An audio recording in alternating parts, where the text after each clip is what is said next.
All right.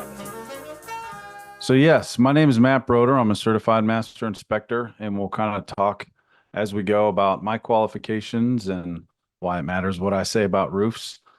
This is advanced roof inspection. Now, this is going to be a little bit abbreviated just in terms of like we have about an hour. AJ said I can go a little over, especially if you guys have some questions and we get those answered. I'm going to put my contact info up too if you guys have any like super case specific questions or if you just have questions about the presentation you can email me directly, or honestly, I'm going to put my cell up and you can just text me because I answer questions all the time as a roof consultant. So this is advanced roof inspection. We're going to do some more presenting on some different occasions for different things. We've got the convention in January. I'll throw a slide up for that in a second, but basically we'll touch a lot of topics. I'm going to answer definitely as many questions as I can. And the idea here is that we're going to get into some topics that will expand in some future stuff, whether it's webinars or some of the events that I'll be presenting at and things like that. But if there's something I don't touch on as deep as you'd like me to, and you want to throw a comment in the chat and get a question answered, that's good with me. So if you guys aren't already registered, you can scan this QR code for the upcoming Pro Inspectors Convention in Orlando. I won't be presenting there. Quentin will be presenting, but I think it's going to be amazing. There's a bunch of speakers, a lot of people going to show up. And if you aren't already familiar, scan that QR code, get on there and register, get down to Orlando and really, mix it up with some other inspectors. Those events are really like amazing just for kind of building a lot of camaraderie with the inspectors. And I know people, especially when you're living in the same area as someone, maybe there's some competitive stuff or whatever, but honestly, like we really have to band together and kind of drive some of these prices up for some of the amazing services we're offering. And part of getting those services better is attending events like this and learning more and adding that value. So that's my goal. And then for any of you guys who are tuning in from North Carolina, my home state, we're going to do a free conference in January 24th of 2025. We'll have all the chapters there and probably more people than that. So you can click this QR code there. I'll be presenting a slightly bigger version of this same course. We're going to talk a little bit more about storm damage assessment in that one. We're not really going to go over that a whole lot here just because it's such a big topic and it's a huge area of my expertise. So a lot of people have a lot of questions and it takes me a while to answer just because I'm kind of passionate about that one. So anyway, we'll do presented by Roof Consulting University, which is Cornerstone's education part of my inspection business. And who am I? My name's Matt Brodeur. Again, I'm a CMI. I've got 15 years of roof inspection experience as a roof construction consultant, a storm damage expert, and I've done a lot in the insurance restoration space. So I've done a lot of consulting for insurance companies, but done a ton of consulting for roof inspection firms as well as roofing companies, just teaching them about quality of a roof job and things like that. So I've done about 10,000 residential and commercial roof inspections combined between residential, all the different types of materials on steep slope application, whether it's slate, cedar, asphalt shingles probably is the bulk of it, just because in the insurance world, that's a big thing with hail damage. But I've got pretty much experience on any roofing material that you can think of. And that's not hyperbole and it's not bragging. You do it for 15 plus years and 15 plus states, you're going to see all kinds of different roofing materials. So there's my contact information there. That's my email. You can email me directly or even text me or call me. Don't be offended if I don't answer right away. But if you got a roof specific question, man, shoot me a text, shoot me a picture, do whatever, and we'll get it answered, man. I'm super passionate about it. I really like answering roof questions. So what we're going to discuss today is the standards of practice. We're going to relegate it to the InterNACHI standards of practice just because there's probably a lot of different states represented here. So I'll talk a little bit about the NC SOP, but for the most part, we'll just kind of stick to the InterNACHI stuff. Safety procedures, inspecting from the ground up, and advanced leak detection. So we'll go over the standards of practice, even though I'm sure everybody here has already memorized it, right? So the 3.1 section deals with the roof.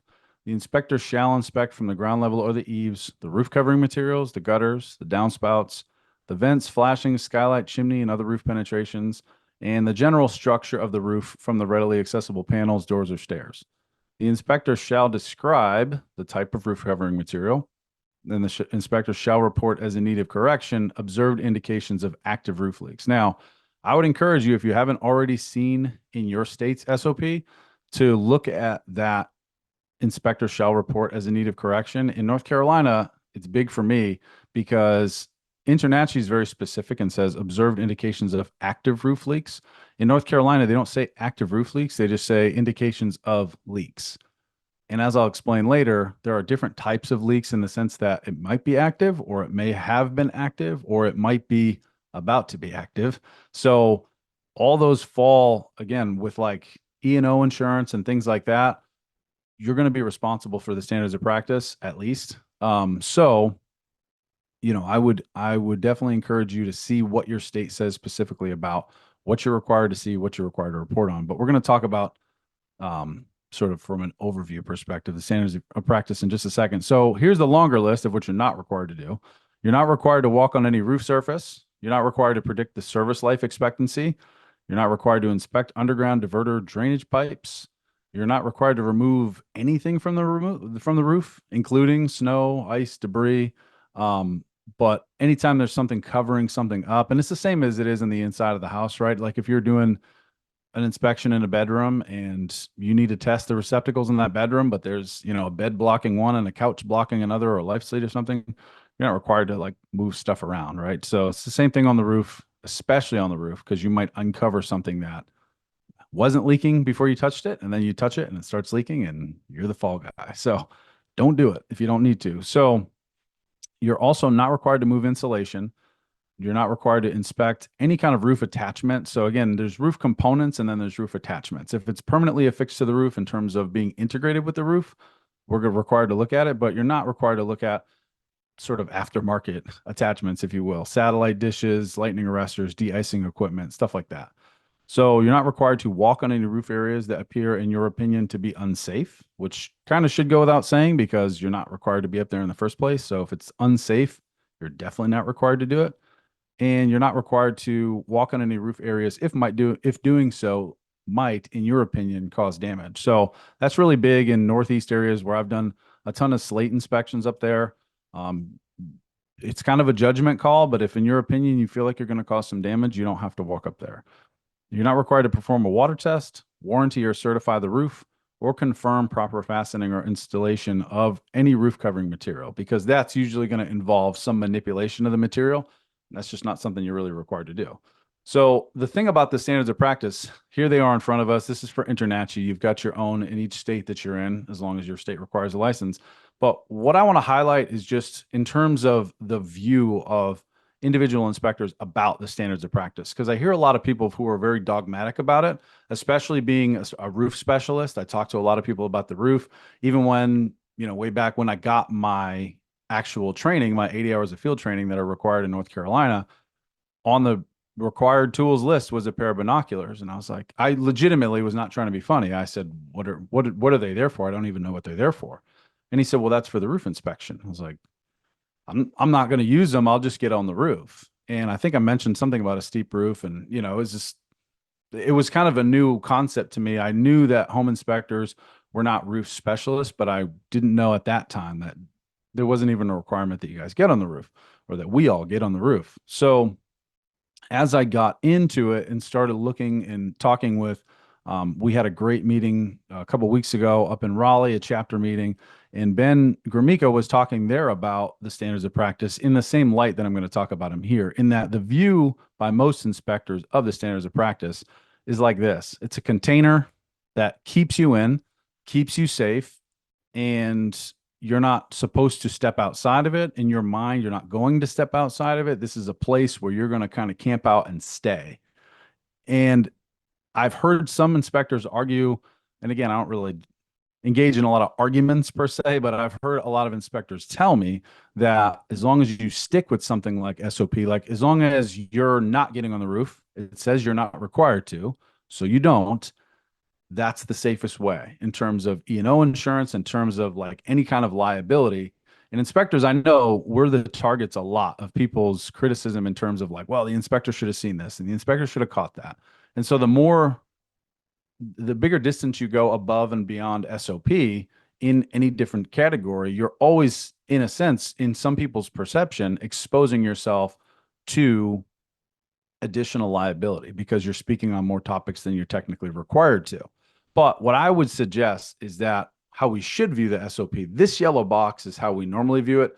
This yellow box is really how we should view it, because it should be something where we're using the SOP, we're meeting a minimum requirement, and then we're building a structure with a good foundation, right? We're starting our home inspection with a minimum standard in terms of the SOP. So we're meeting SOP, but then we're free to exceed it in all different kinds of ways.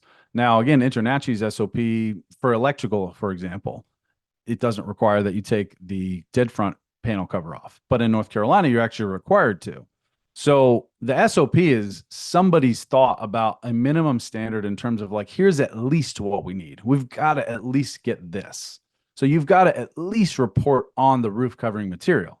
Now, if you want to get up there, it's in a sense up to you, but you don't have to. We're not going to make you. We're just going to tell you we at least need this information.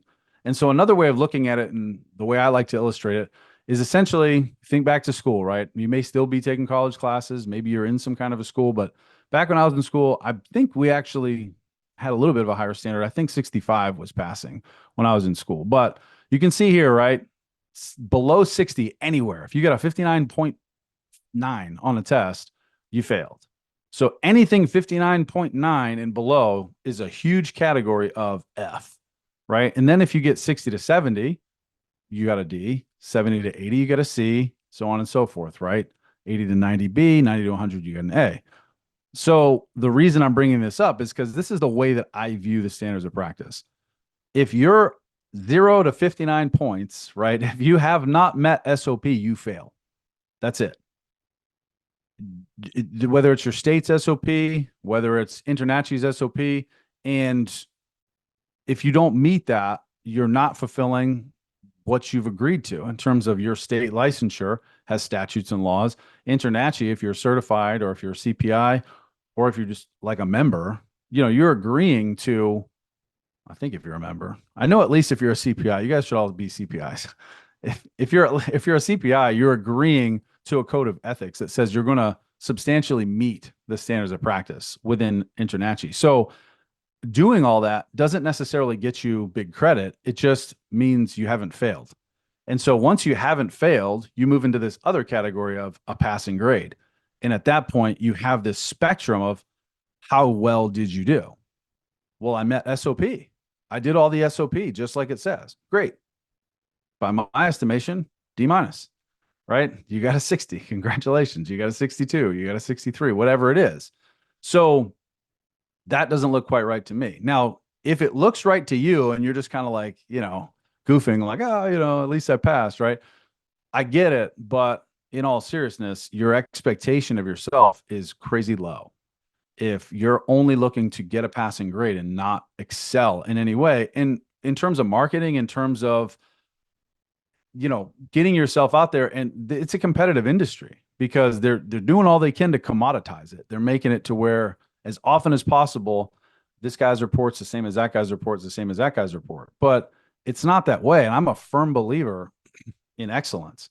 And so if that D minus looks okay to you, because it's like, well, the agent doesn't really care if I get a D minus or an A plus, you're not separating yourself. And that's part of what I'm here to teach, is teach you how to exceed SOP as it pertains to the roof, deliver an excellent product. And I have sort of tiered levels of roof inspection. So when I do a home inspection, I have my standard roof inspection, which is, frankly, with 15 years experience and 10,000 roofs under my belt, it's better than most people's roof inspection on a home inspection report. But I can upgrade them too and say, hey, I can give you for another $175.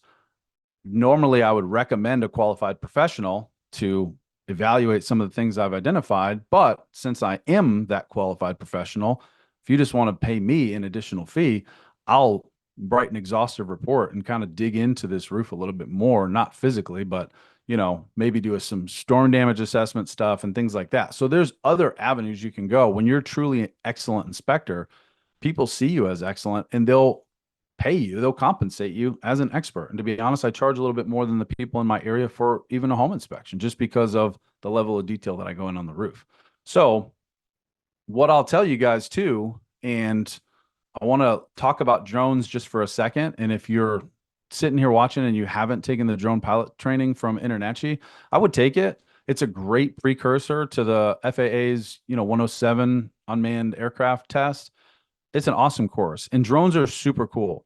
But again, talking with Ben the other day, he made a point at the presentation. I was giving a roof course, and I had this same kind of discussion, and so we were talking about it. I forget if it was before or after, but he kind of compared it to a FLIR camera, right?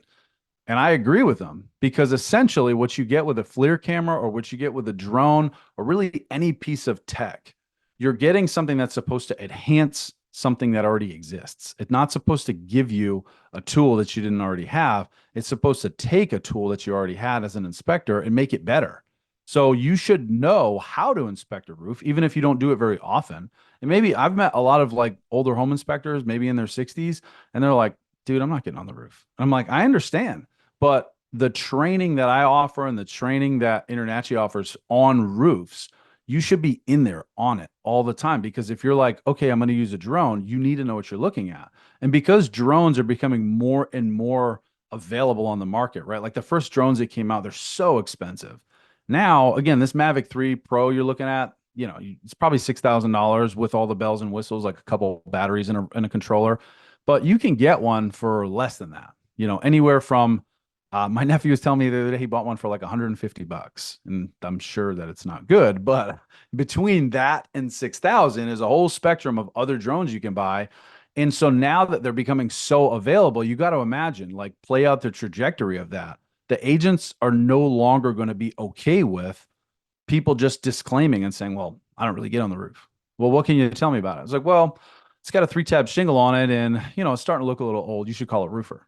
Well, if you're in that southeast like I am, every roofer you call tells you need a new roof, because it probably got hit by hail at some point, and so they're pushing the insurance claim route, and they're encouraging everybody to file a claim. I don't necessarily blame them from a business standpoint, but just from an accuracy standpoint, it's really tough during a real estate transaction to find out from a roofer, do I actually need a roof? Are you sure? And so the home inspector gives you this very generic inspection and says, it doesn't look so hot up there with my binoculars. The agent calls a roofer, and the roofer says you need a new roof. When people get that played out over and over and over again, it's actually cut out a nice little niche for me, who doesn't have a dog in the fight, and I can just go up there and charge them. Now I charge them a higher premium if I'm just doing a roof inspection. I'll charge them kind of an upgrade fee if I'm on a home inspection and then they want an expert level roof inspection. But if they're just calling me out just to do a roof inspection, which I do get calls about, I'll charge them a better premium just because it's the only trip I'm making out to the house. But that being the case, my services are now available. But now that drones are available, it's going to raise the standard organically for what people expect. When they read a home inspection report, they're going to look and say, why don't I have more detail on the roof? Like, my 9-year-old has a drone. Why don't you have a drone? So, and that's cool to get a drone, but that's kind of the overarching point I'm making. Grab a drone, get your drone pilot's license, get a certification from InterNACHI, like, do your homework and get the drone, but you need to do your homework on the thing that you're looking at. Just like the FLIR camera that Ben brought up. If you can buy a cool intended for inspectors. Yeah. So if you buy a FLIR camera and you're using it, I could give it to my 7-year-old. He could take some really cool pictures. I could just post them on the internet. Nobody has a clue what I'm looking at, and I might not even have a clue what I'm looking at if I haven't been trained to use the tool. So my point is, anything that you have additional access to, you should have training on before you're worried about, I can't get on the roof. As far as a cool quote, because I'm kind of a big history guy with quotes and things like that. This is Adlai Stevenson II, grandson of Adlai Stevenson the First, Grover Cleveland's vice president, if you care. But this was the U.S. ambassador to the UN during the JFK administration.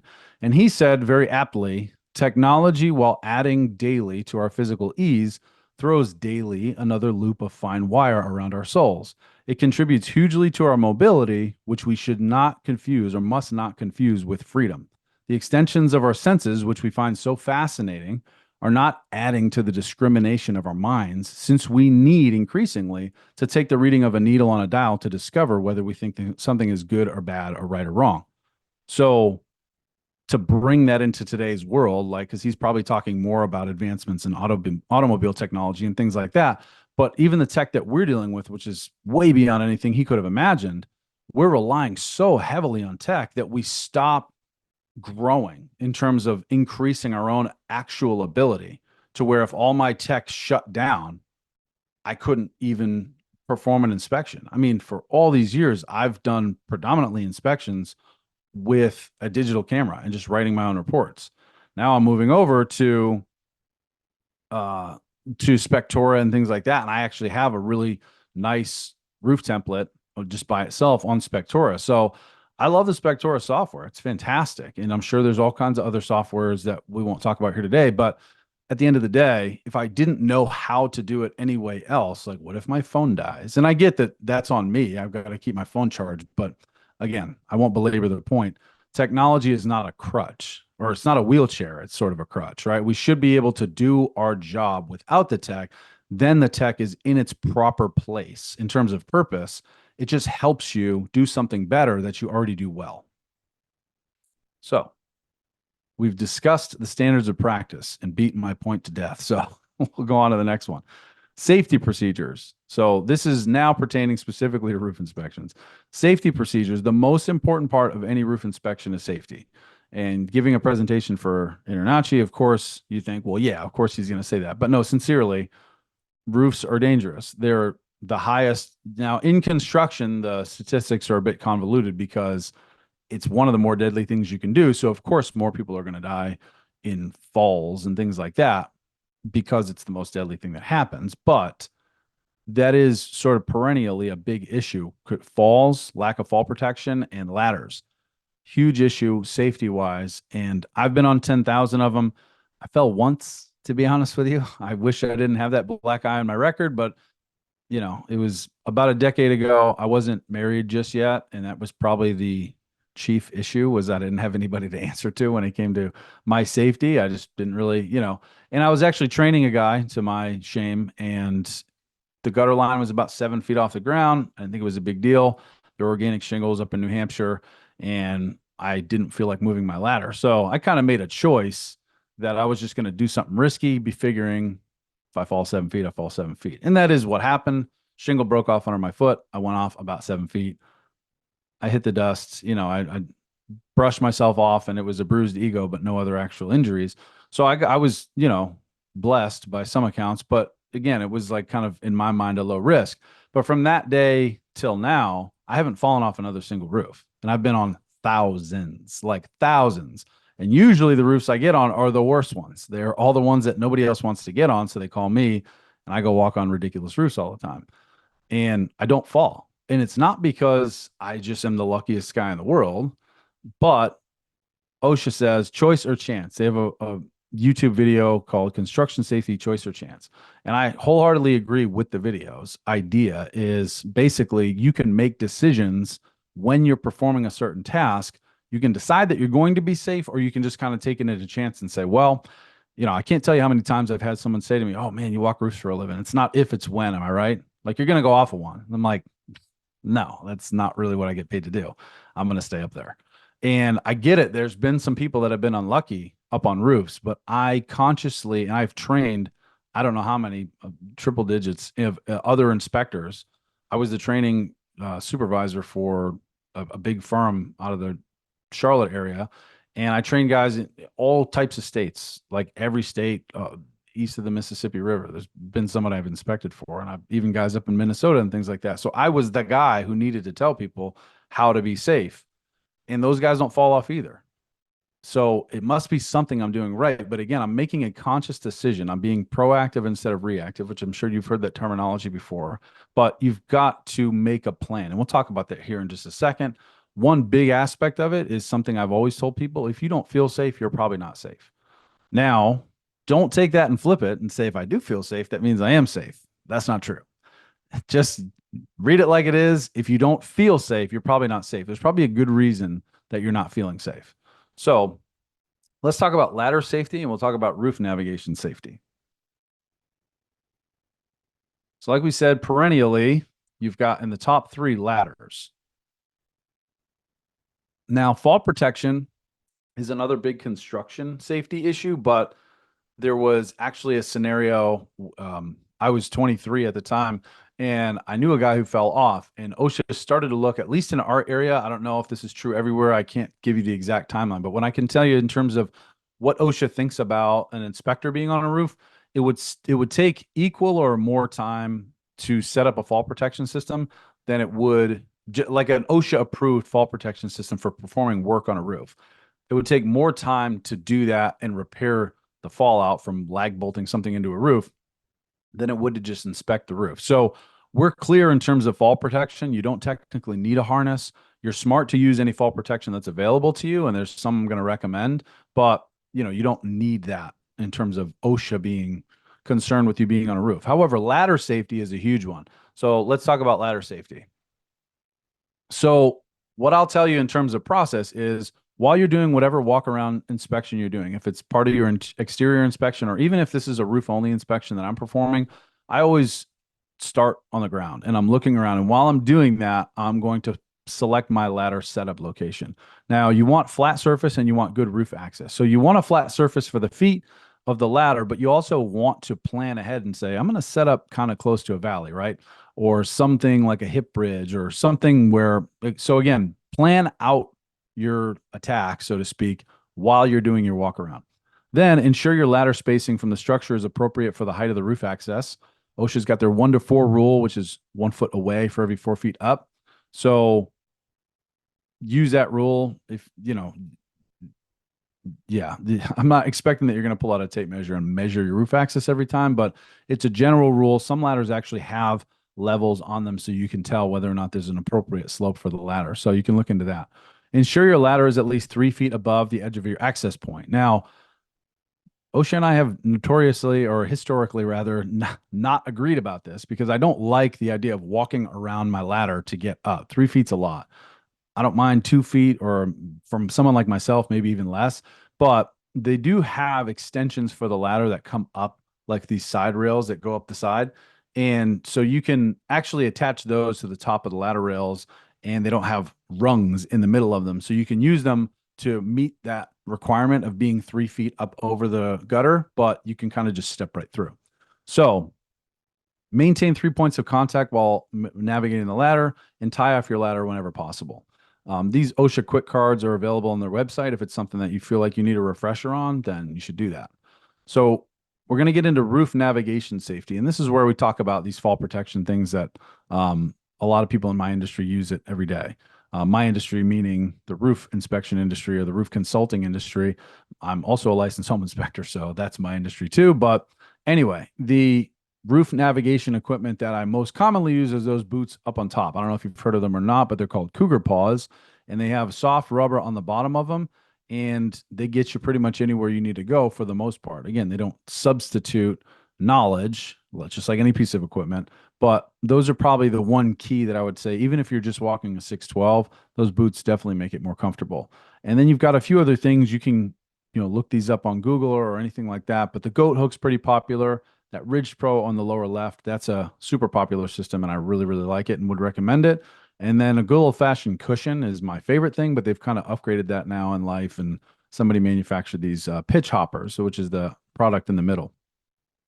So in terms of practicality, just while you're on the roof itself, someone much smarter than me kind of did some mathematics and figured out that a 30% slope reduction occurs somewhere around 30%. Occurs at slopes that are the same slope and they intersect with one another. So at valleys and ridges on, say, a 10 pitch or a 10 slope, 10, 12 slope, you get a 30% reduction when those two slopes intersect. So if you're at a valley, it's actually more like a 612. And same thing on a hip ridge, as long as those two slopes are the same. However, please watch your step. If you're going to step on the ridge vent at all, which I wouldn't even recommend, but if you do, you really want to step over where the sides are, like where the fasteners go in. If you step in the middle, that downward pressure will kind of apply equal pressure up on the outsides and want to pull the fasteners out. If you do that, You'll probably get a call about a leak if you haven't already fallen off the roof. So I'll just leave it there. If you're walking in the valley, similarly, stay out of the trough of the valley, the very most center point of that valley. The wood comes to an angle, a real sharp angle, and these guys are not using like a putty knife or a tool when they put the either underlayment or ice and water shield or whatever valley liner they're putting in there other than metal. They're not bending it down to a sharp crease and tucking it in the middle of that valley. So you always end up with this air pocket underneath that I call the trough. And so essentially, if you step down on that, you're going to cause a tear in that and probably end up with a leak. And if you have ice and water shield in a valley, some places that's code, a lot of places that's code. If you have that and then there's a tear in it, you no longer have ice and water shield in the valley, especially if it's higher up the valley. I mean, I guess it really doesn't matter high up or low down. Is either if it's high up, the water intrusion availability is less, but how far it can permeate into the house is more. But if it's down lower in the valley, you've got more water running over it. And again, a higher likelihood that that's going to leak. So stay out of the valleys and stay off the main part of the ridge. So get to the highest point. These are kind of some points for inspecting that I like to make. Get to the highest point of the roof for good overviews. Carefully navigate the valleys and ridges for easy travel. Now, I know I said stay out of them, but I was specifically talking about the center points. There's kind of these clear navigation points on a valley that you can walk on either side of the valley without stepping in the very center of it and still get the benefit of that slope reduction. And the same thing's true on a ridge, especially on a hip where you don't have a ridge vent. You know, the center point, I would still stay off of the very center point just because it's going to kind of sit up with some lack of support underneath the very middle of it, but you can still walk on those shingles without walking down the center line. So one important thing is compartmentalizing your inspection. We'll talk about that in a second. Walk first, then document. And then I touched on this real quick earlier, but always have a plan of travel and a backup plan in case of a slip or slide. Okay. We don't want to think about slipping or sliding while we're on a roof, especially while we're standing on a roof. But the reality is, if it was to happen, you want to kind of have this process. When I'm walking a roof, I'll definitely post a leak. Sorry for the safety equipment. I can post a couple links for that. But where was that? In case of a slip or slide. So you always want to kind of plan out what you're doing. A lot of people think that I'm multitasking, so to speak, but what I'm actually doing is bouncing back and forth between tasks quickly because I've done it a lot, but I don't do more than one thing at once. So I look at a path of travel and then I take that path of travel. Part of my assessment of that path of travel is I look at it in terms of if I was to slip for any reason, what would be the fallout? No pun intended. What would happen if I did? Now, if I'm looking at a slope and it's like, that's the fastest place to get where I need to go, but it's a 10 pitch and it's 2 stories above a concrete pad, that backup plan kind of stinks because my backup plan is I fall off onto concrete and just at that point, you know, we don't even want to talk about it. So anyway, you want to plan out your travel in case of a slip or slide. Not planning on slipping or sliding, but there's been a few instances over the years where something popped off underneath my foot or, something happened. And the person up on the roof with me was like, "Whoa, are you okay?" And I'm like, "Yeah, no big deal." Because I was kind of expecting it in a sense of like, I'm traveling in these places that are really safe in case something bad happens. That's okay, Bruno. Trust your equipment, but trust your instincts. So compartmentalize your inspection, improve your process. Compartmentalization in home inspections, a lot of you will recognize this in terms of the room by room versus the system by system approach. You're compartmentalizing, and either you're compartmentalizing by doing one room at a time or you're compartmentalizing by doing one system at a time. So the roof inspection compartments are ladder photos on the ladder. I don't know that Bruno could get these particular photos in terms of layers and underlayment and things like that, which are kind of important for some of the inspections that I do, especially in the insurance restoration industry. But in the home inspection industry, you're not required to verify underlayment and things like that. So agreed there. But ladder photos, roof overviews, roof components, roof flashing, leak indications, storm damage assessment, shingle anomalies, and installation deficiencies. So these are all of the compartments in terms of like when I'm looking at a roof, I'm going to do each section kind of at a time. So when I'm going to do my ladder photos, I navigate where I need to go up the top of the ladder, get my ladder photos, kind of close that box, metaphorically speaking, then move on to the next thing. What's my next thing? I'm going to get to the top of the roof and take my overviews. So I'm going to look at that path of travel. I'm going to travel up the roof, get to the highest point, and then take my overviews. I'm not going to get distracted looking at roof components or doing storm damage assessment or doing shingle anomalies yet, because I want to just do one thing at a time so I don't get distracted. That's important for efficiency, but it's also important for safety, just so you don't kind of get distracted and go all over the place. So in terms of your ladder photos, again, what I'm talking about is layers, underlayment, drip edge, what kind of gutter they have, or the roof drainage system, nail pops, stuff like that. Roof overviews is sort of self-explanatory. You've got the components, the flashing, leak indications, past, present, or future water intrusion, the things that I report on.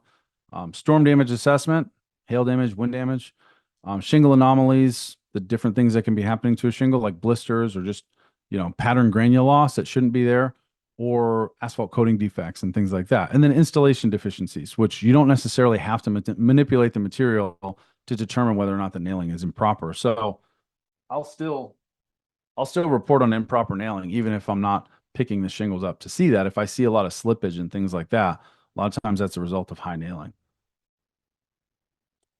So this is just kind of an illustration of what I'm talking about in terms of compartmentalizing. You navigate the roof, then you stop. Then you document what you were going to navigate to document, then you stop, then you navigate. You don't do these things at the same time. You don't navigate and document. I've seen that go badly. I would just suggest compartmentalizing like I recommend.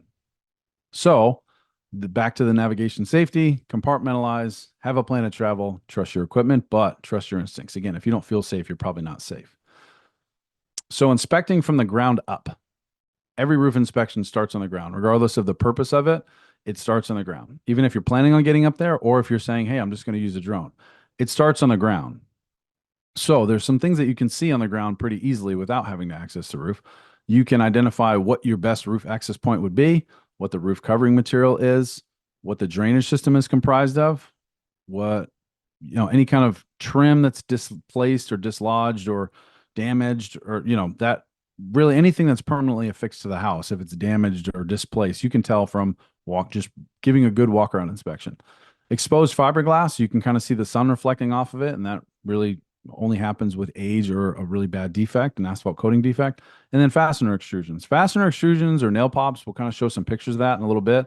Those are actually easier to see when you're on the ladder or when you're on the ground, because they kind of hold the butt edge of the shingle up, and you can see it lifted a lot better from underneath than up on top of it.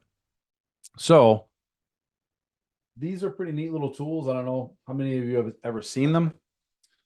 It's called a visual pitch finder, and essentially it's a plastic card, for lack of a better term, that you hold up, and that viewfinder, you can look through it, line up those two lines, and determine what the slope of the roof is.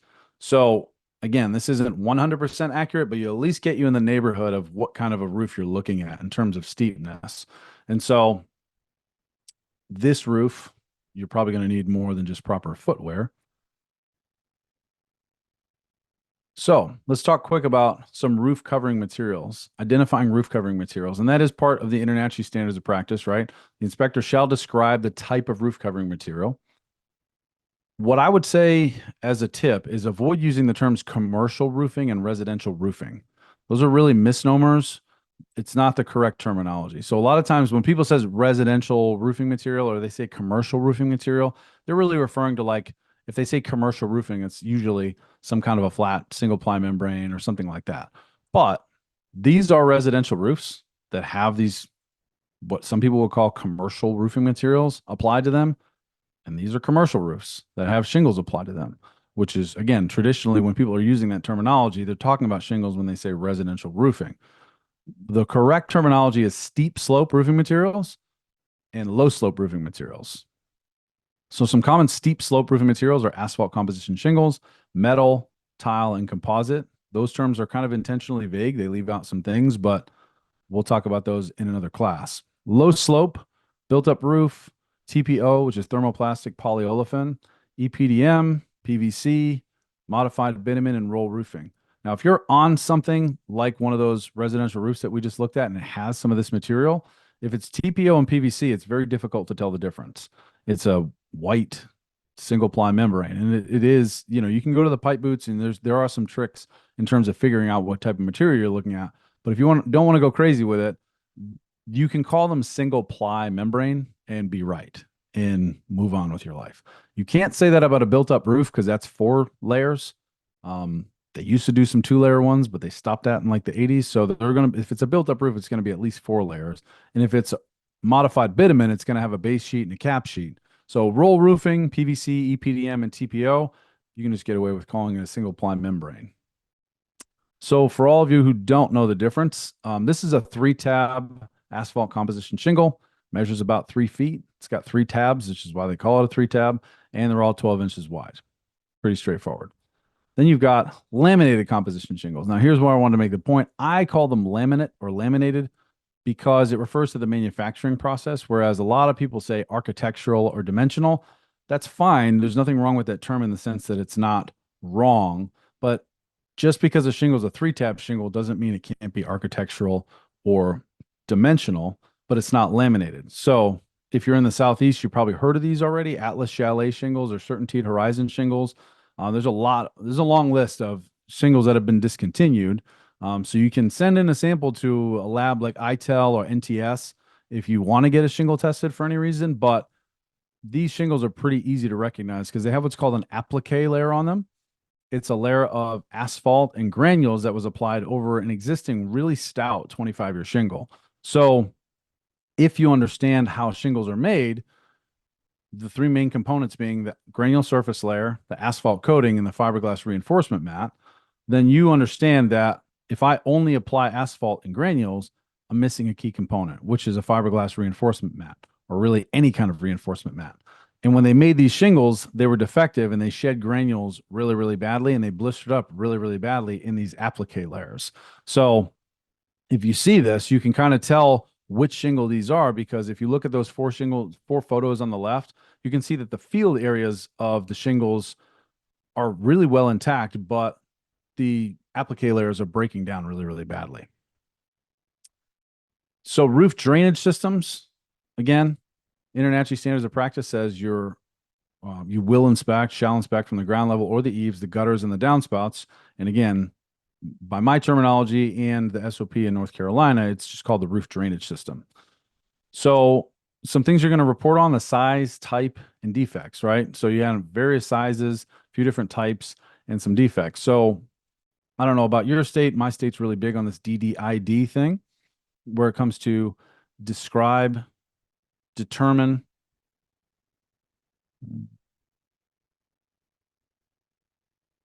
Sorry, I'm going to deviate for 1 second. Jordan Ballard asked if I feel vent stacks and penetration should have a hose clamp on them or not as part of the weather seal. I can't see it hurting. I don't typically call it out in terms of it being a defect. If it's installed properly, it shouldn't need a hose clamp, but it's not the worst thing in the world to recommend one, just from the standpoint of better safe than sorry. Sorry, as far as roof drainage systems goes, some sample verbiage from one of my reports talks about this DDID concept. You describe, determine, implicate, and direct. So you're going to describe the system. You're going to determine whether or not there's any defects to that system.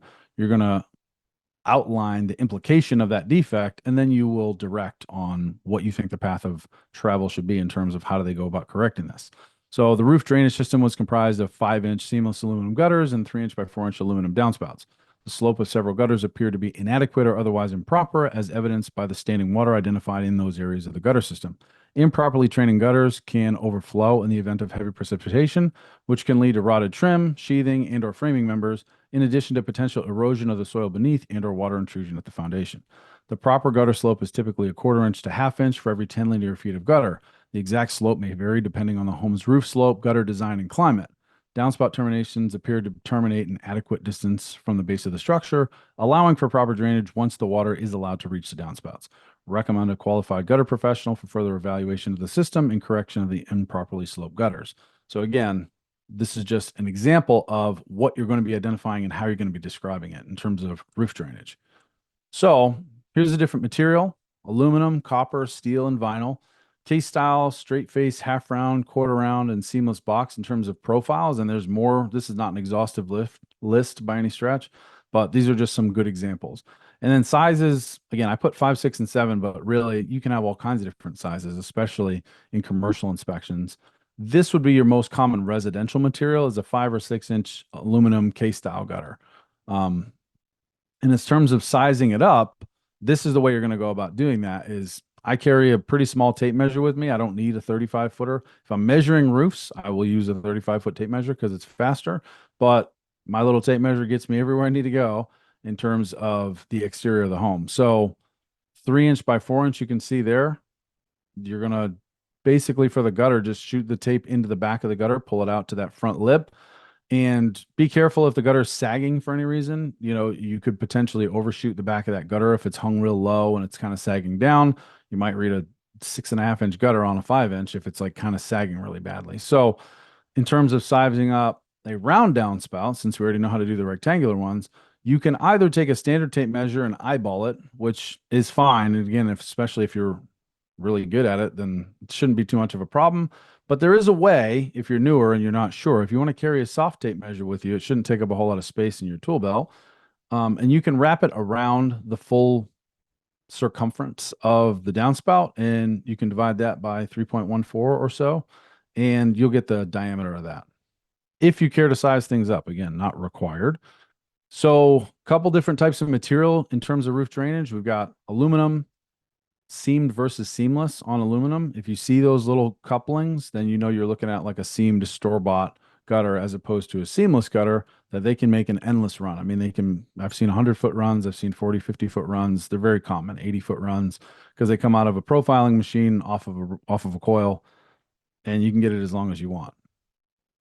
Copper, hopefully we can identify copper at this point. If it's really badly patinaed, technically you can do a small scratch test and see if the copper shines through. Again, I would caution you, depending on where you're doing it, whose house you're doing it to, and like literally where the test is actually done on the material. It's not hurting the material if you scratch a little bit of the patina off, depending on how careful you are, if you're not scarring the material, but you're not required to do that. So leave it alone if you're not confident. Galvanized steel. The easiest way to recognize these is a lot of times these things will have rust in the bottom, because if you scratch the coating on a galvanized steel gutter, it will eventually rust, and that rust will eventually wear into a hole. Galvalume and zinc, both a bit more high end in terms of, commonality. You're not going to see these a whole lot, but zinc is definitely a good material that's going to last probably twice what your normal aluminum gutter would last. So just as a caution, if you're going to call out how high on the fascia they install that gutter, just consider what climate you're in. If you're in the Northeast, or if you're in a northern climate where you get a lot of snow, a lot of times they'll intentionally hang the gutters a little bit lower than you normally would, because you don't want the snow that's sliding off to tear the gutter off the house. Whereas where I am, where we don't get a lot of snow in North Carolina, you hang it low, you're going to get what you're seeing on the left there, which is even on a 412 pitch with a 1/4 inch of rain depth. If you're hanging 3 inches below the surface of the decking, it's going to just overshoot the gutter completely, and you might as well not have a gutter on the house. So quick things to look for. We're running over time, so I've got a good amount of more stuff to go through. So we'll try to breeze through it quick and not keep you guys here all night. Fastener extrusions or nail pops. These are easier to see. Like I said, if you're down on the ladder, you can see all these pictures that are being taken are pretty much down slope from that nail pop, because they're a little bit harder to recognize if you're up on top. And then exposed fiberglass. This is a good thing to look at if you're on the ground looking up at the roof. You can see that the fiberglass kind of the sunlight catches on that fiberglass. It shines, that far right photo is a good example of that, where the sun is hitting it at a particular angle and it's like glowing white. So that's another thing to look for from the ground. So we've covered inspecting from the ground up. Let's do some advanced leak detection. And again, I'll try to be timely about this and be respectful of you guys' time. The advanced leak detection pillars of leak detection. This is sort of a cornerstone original thought, but the rules themselves are not original, but they are the pillars of leak detection as far as I'm concerned. Because I can definitely teach people to detect leaks on a roof, whether before, during, or after. But for me, these are a mindset things where you really want to have these locked into your head in terms of what does water do as it's running off of a roof. And so the two pillars of leak detection for me are the 6 inch rule and the runoff rule. The 6 inch rule is that water runs downhill, but it can tend to run laterally about 6 inches once it gets behind something. So if it's running down the roof and it sort of catches the edge of a shingle, which is really common. Once it gets behind that shingle, it'll tend to walk somewhere around 6 inches. And again, that's not a hard and fast rule, but you'll see it show up in construction a lot where if you're installing a woven valley or any kind of valley, they don't want a fastener within 6 inches of that valley. And when you're staggering shingles, they got to be staggered at least 6 inches or more. So that's the 6 inch rule. The runoff rule is that sloped roofs or steep roofs are water resistant, not waterproof. In other words, they're designed to shed water. They're not designed to hold water. So if something's forcing the water to stay there, this is not an impermeable surface where water is not going to find its way in. It's absolutely going to find its way in if it's stopped from running off the roof quickly enough. So a good example I like to use of the 6 inch rule or the violation of the 6 inch rule is that these pipe boots, or pipe vent flashing is a correct term, but a lot of people call them pipe boots. When you see these fastened at the lower edge of that flashing, I don't like it. I tell anybody that I'm consulting for, when I do quality control checks for roofing jobs, I do all kinds of these things, and I prefer not to see any nails in the base of that flashing. If I do, the very next thing I look for is sealant at the vertical left and right edges for the illustrated reason. Because if you only apply caulking to the head of that nail, but you don't seal the left and right edges, according to the 6 inch rule, right? Water is going to get in that edge. It's going to walk 6 inches over, and that flashing is only 12 inches wide. So there is no spot in the lower edge of that flashing you can put a nail where the shank is not exposed to water at some point, and it's going to leak. So in this particular instance, they've got it so exposed on that left and right edge that the water is going to get in and actually intrude where the decking is cut to allow for that pipe to come through. So this is kind of a super egregious foul. And the next question, a lot of times, is like, okay, I've been on a lot of roofs, I've done a lot of inspections. How prevalent is this issue really? Well, once you start looking for it, you start seeing it. And once you keep looking for it, you'll see it more. And once you've been on as many roofs as I have, you will see it a lot, a lot, a lot. Okay. It happens all the time. It's like every flashing. For some reason, it's just this thing that I seem to be like really picky about. Nobody else seems to be picky about, but I know a lot of people who own roofing companies. And a good friend of mine who owns a roofing company said he gets a lot more calls in terms of bathroom and kitchen leaks that have to do with the pipe boot not being sealed correctly than he does the ones that are leaking around the outside in terms of that neoprene sleeve wearing out. So a good example of the runoff rule is this roof that goes from an 812 down to a 212 pitch. That roof transition, because there's a ton of trees in the backyard, tends to build up a lot of debris. Now, this to some people doesn't look like a tremendous amount of debris. I'm sure to all of us inspectors, it looks like a lot. But to some people, it's like, hey, man, I'm doing the best I can. I got a bunch of trees. And I'm with that. I totally understand. But if this amount of debris is on that roof, you're going to hold water there. And as long as water stays there, it's going to find a way in because, like we said, these sloped roofs are water resistant, not waterproof. So this is how a shingle, a 3-tab shingle, is bonded. Okay. There's sealant strips on the back of the tabs and there's sealant strip across the front face. So as that shingle gets laid over the underlying shingle, that's where that common bond happens, right? So what does that leave unsealed? The vertical left and right edges of all these shingle tabs, which is why the nailing line on a 3-tab is below where the sealant is, because when the water gets in, inevitably, it hits the sealant and theoretically continues to run out or at least dries up before it ever gets to the fasteners. This isn't always done properly, and high nailing is probably the most prevalent issue in all of roof installation inspections, but it is what it is. And unsealed edges on laminate shingles are also still can be a problem, but there's only 2 of them, so it's a little bit better. So let's talk quick about the 4 levels of priority for leaks for Cornerstone Inspection Services and you if you choose to. So, and again, North Carolina's SOP doesn't specify the same way that 3.1 in the InterNACHI SOP, where it talks about the roof, says active leaks, right? InterNACHI says observed indications of active leaks are required to be reported on. In North Carolina, they don't say active, it just says leaks. And for me, there's a lot of different types of leaks. So for me, I'm going to report on all these to meet the SOP at least in North Carolina. So there's potential leaks, there's imminent leaks, there's active leaks, and then there's repaired leaks. So a potential leak is defined as any area that's currently in a condition or state such that future leak is either inevitable or at least highly likely. And a good example are the two examples we just showed. That flashing that's unsealed on the left and right edges. Again, how much water is it exposed to? It's not exposed to if there was a baseball size hole in the roof. That's a bit of a different level, right? So I'm going to call this a potential leak and call it out and say, hey, if a leak shows up, that's probably where it's coming from. And similarly, on the other one, is water 100% going to get in? I can't give anything 100%, but it's definitely a problem. And I feel like if given the opportunity, it's probably going to leak, especially if the right conditions present themselves, right? So these are potential leaks. Imminent leaks, a good rule of thumb I always tell people with imminent leaks is if I can see wood, if I'm standing on a roof and I can see wood underneath, I know for a fact water's getting in, but as the definition says, it's defined as any obvious signs that water has little to no obstruction from intrusion, but has not presented visually apparent or at least visually accessible evidence of intrusion inside the building envelope. So maybe there's a spot in the attic you can't really get to, or maybe there's just, the leak's going down into a wall or something. There's some reason why we can't see the water on the inside, but we know for a fact that there's nothing stopping it from getting on the roof. That's called an imminent leak. An active leak, as you might assume, is defined as a visually apparent ongoing leak that's posing present risk to further water intrusion. So there are tools that are available online to kind of help you. I can't think of any at the moment, but I'm sure if you go poking around Inspector Outlet, you'll find something.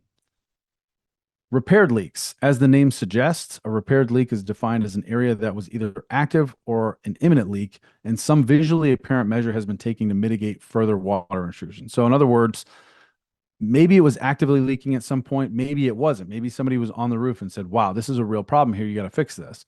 Well, they fixed it. In the left photo, you can see that they, right near a dormer, repaired a bunch of shingles. Now, when they did that, I assume they painted over whatever was stained inside or replaced the drywall or however severe the leak was. So there may not be a whole lot of obvious signs inside that anything ever happened. People are usually a little bit talkative about these things. So probably somebody would just tell you, oh, yeah, it was leaking there. And then we did this, this, and this and stopped it.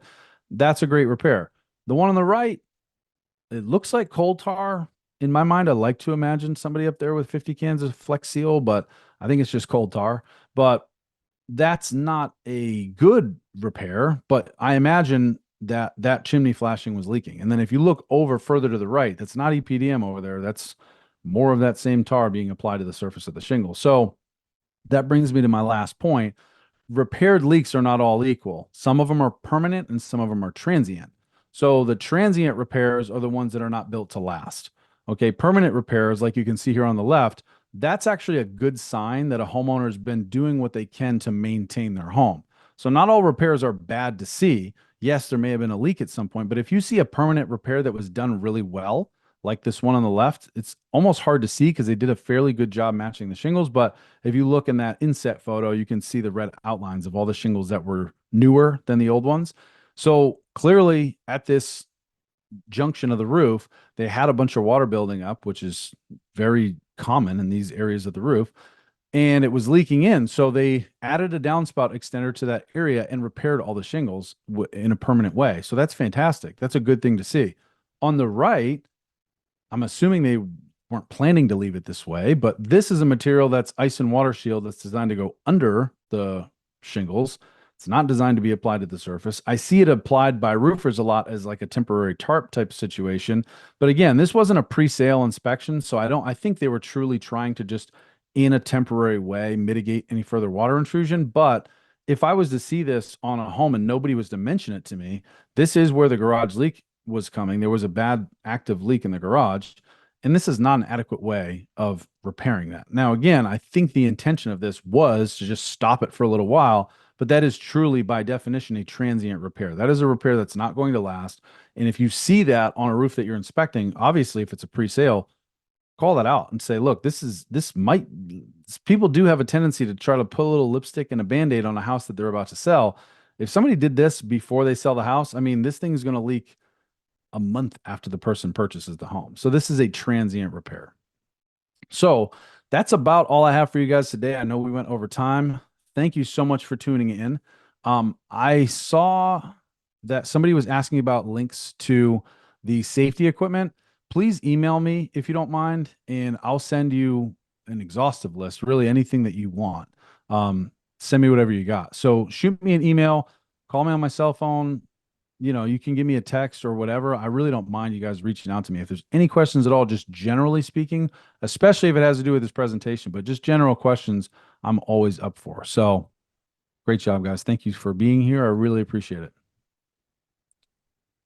Awesome, guys. A couple things. Matt, did you see this in the Q&A from Jordan Ballard? At some point, please address your thoughts on PVC membrane roof. Did you discuss that briefly? I did. I touched on it real quick, but again, I think my overarching point, just to hammer it back home, the hose clamps on that stack, it's not required. And so you don't really need to have that there. I don't think that it would hurt in the sense that, like, if I saw it, I wouldn't call it out and say, hey, don't put this hose clamp here because it's going to hurt something. But if I didn't see it, I wouldn't call it out and say, hey, this really needs a hose clamp. If it's there, that's cool. I'm not against it. If it's done properly, it shouldn't need one. The only thing I would say is kind of like with the transient repair versus permanent repair, a hose clamp on a flashing is a transient repair. It's not really a good seal. It's good, it's okay, but it's not really designed for that purpose. So I would actually start looking and asking questions about existing leaks or pre-existing leaks if I saw a hose clamp on a pipe boot on a PVC roof. We have another question. We do have time for a few questions if you have Yeah, that's time. cool. I have plenty of time. Yeah. HUD asks, can you provide a strategy on how to determine how many layers are on the roof? Yeah. So a big thing is, I don't have a picture in this presentation, but there's two areas you can look. You can look right at the edge of the roof when you set your ladder on the gutter. You can look right there at the eave. The only thing to keep in mind is every roof has a starter layer of shingles. If it's a shingled roof, again, if we're talking about something else, tell me, but I assume we're talking about shingled roofs. When you have a shingled roof, they apply a starter layer. So, because in the field area of the roof, you think shingles are getting layered on top of each other. That very first shingle that gets applied, the exposure of that shingle doesn't have anything it's laying down on. So, they apply a starter strip, which is a shorter version. It's the first course of shingles. And in 3 tabs, a lot of times they'll just flip it upside down and install a starter course there. So when you do look for layers at the eave, just keep in mind, if they use starter strip, you're going to see 2 layers of shingle. If there's 2 layers, you should see 4, if that makes sense. So they're going to put a starter strip down, then they're going to put the first course of shingles. You pick that up, you're going to see 2 layers, and that's only 1 layer of shingles because you're looking at the starter strip and the first shingle they apply. But when they do more shingles, they're going to do that starter course all over again. Then they're going to put more shingles on. So when you see 4, you're looking at starter strip, shingle, starter strip, shingle. You can also look at the rake, but one thing I would encourage you to do if you're going to look at the rake, be super careful because you're leaning over the edge of a roof, but also look down the rake. And if you can count the courses of shingle, if you see every back of the shingle, that means they didn't use starter strip.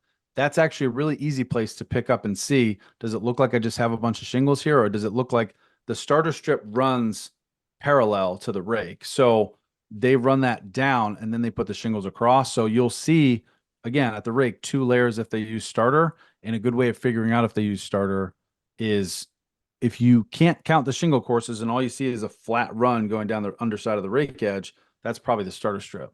And you'll count 2 layers there on a single layer roof. Really hope that answers the question because I said a lot of things, but let me know if I didn't, HUD, and I can definitely be more specific.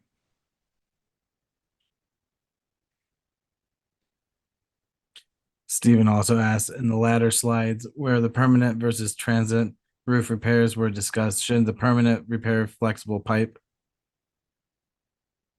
Shouldn't the permanent repair the flexible pipe? Yeah, I think what he's probably referring to is that didn't go down very far. So like the pipe, ideally, if I was going to run that all the way down, my personal feeling would be I would have used solid material and ran it all the way down to where I've got a downspout termination directly into the gutter.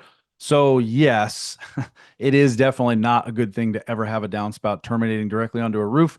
The only thing I would say about that is whenever you have a downspout termination directly onto the roof, if it's going parallel with the butt edges of the shingles, like if it's terminating sideways, that's a much higher chance of a leak than if it's terminating down towards the gutter. Nonetheless, I was literally just on an inspection last week where there was a bad rot out of the decking and a leak in someone's bathroom because they terminated the downspout onto the roof. So that's a great call out, Stephen. Yes, you're right. That it could have been better. It was at least done with some level of intentionality, I guess was what I was pointing out. But yeah, 100%. If that's terminating onto the roof shingles, yeah, it's not a proper termination. It should be extended all the way down into the gutter.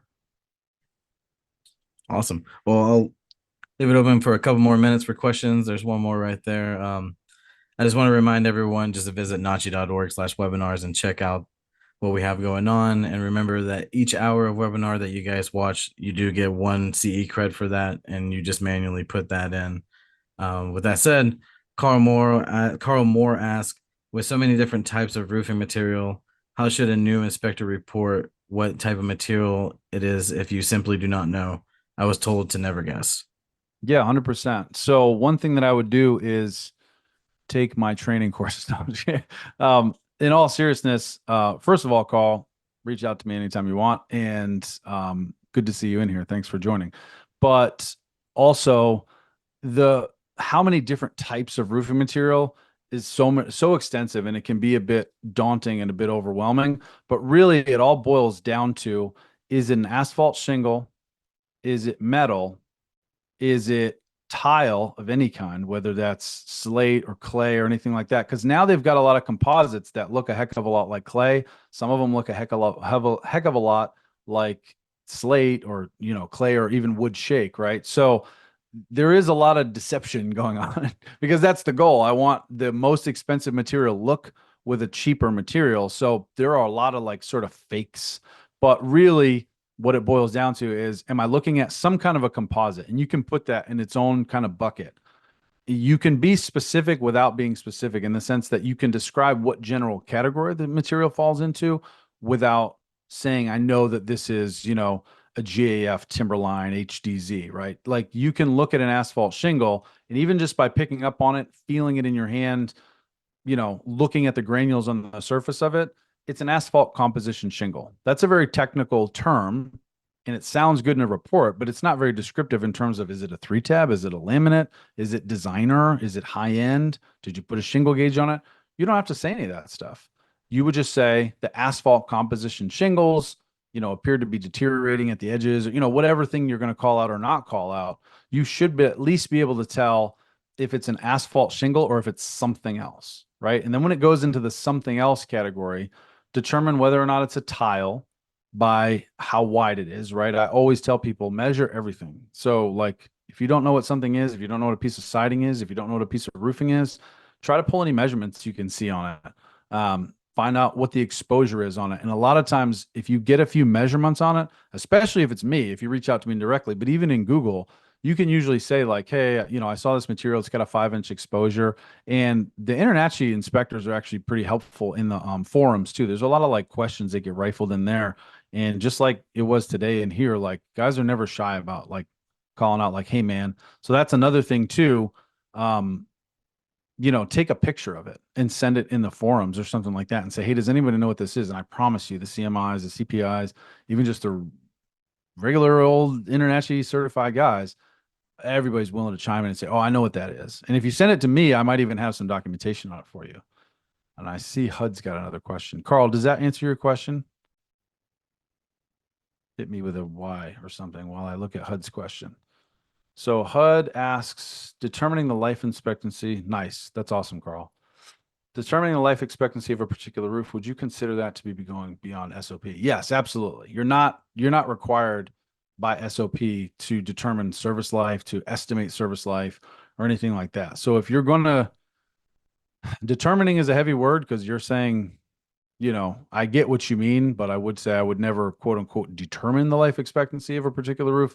I would maybe make some sort of general statement on how old that shingle when it's new is designed to last and how old I think it is.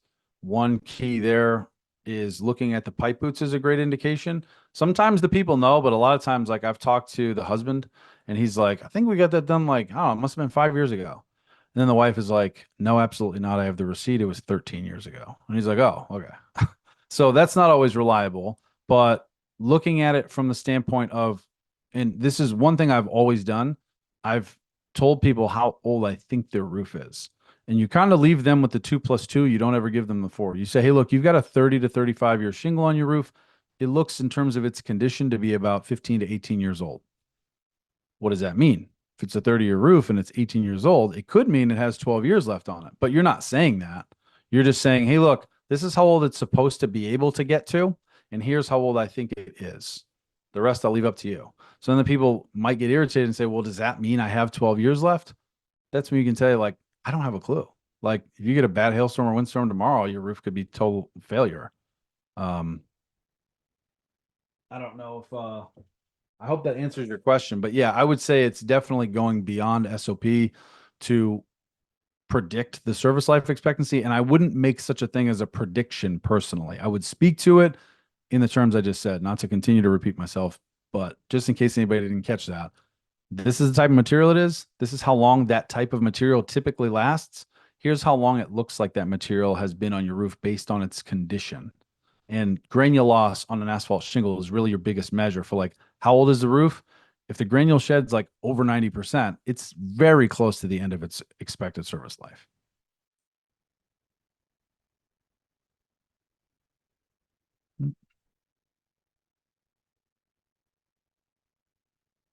All right.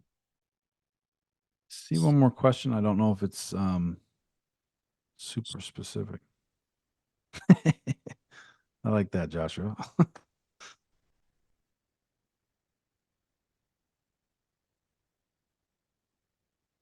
I do have training courses, HUD. Typically the structure of my training courses is groups of people that will book me for either an 8-hour workshop or a 3-day, 8 hours each workshop. And what I am developing now is called RCU, Roof Consulting University. And I have courses through there. There's nothing online remote yet, but reach out to me direct, man, and we can definitely have some have a chat about, if it's something you want to look into being a part of. There's some contractors that are going to be paying for my training this winter. And so I'll be hosting a lot of classes for individual companies. But, if you reach out to me and say, hey man, I would pay to get in there, if it's somebody who's already paid for a course, they might just let you come sit in. But if you want to say, hey man, I'll pay this, can I come sit in? We could probably work something like that out. So I haven't done the anything real heavy in terms of online, like remote training. Most of it's in person, but or Zoom type of stuff, but it's all live. It's not really a whole lot of material. I'm still working on developing that material for something that's gonna just sit online and you can kind of pay monthly, that kind of stuff.